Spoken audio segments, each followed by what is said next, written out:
Энэ бидний өмч ард түмний өмч тэр үнэ ямар үнэтэй вэ гэдгийг та хэлж өгөөч. Батхүү сайд сая баяр цогц сайд өөрөө хэллээ л дээ. Энэ ордыг 10 жилийн хугацаанд ашиглахад үйл ажиллагааны зардал 1.5 тэрбум доллар. Борлуулалтын орлого 1.7 тэрбум. Ингээ ашигтай ажиллагааны зардал дивиденд хуваах ашиг нь бол ердөө 200 сая доллар болж байгаа маа гэд. Ердөө л энэ 200 сая долларын төлөө Синтера Голд орж ирлээ гэж үү? Уурхай яам ажлын хэсэг 1 жил ажиллаад энэ зардлыг баталгаажуулж байгаа юм бэ?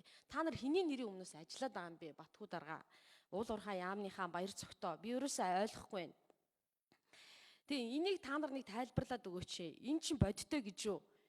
Хэрвээ 200 сая долларын төлөө юм бол энийг ухах хэрэггүй шүү дээ. 200 сая доллар 10 жилийн дараа бид нар хувааж авах гэж байгаа бол ухах шаардлага байхгүй. Энд хүмүүсийг өлсгөн гадаа жагсаал тэмцэл болгон.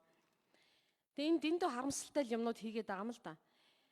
Одоо энэ өнөөгийн үн цэн гэдэг энэ хуульд байгаа энэ үгээ тайлбарлаач. Өнөөгийн үн цэнээр нэмэгдүүлэх үүднэс гэж байгаа байхгүй. Тэгээ өнөөгийн үн цэн гэж та нар ямар үн цэнийг хэлээд байгаа? Би 3 асуулт асуулаа. Үнэ ямар үнэтэй юм? Энэ өнөөгийн үн цэн гэдэг чинь юу юм?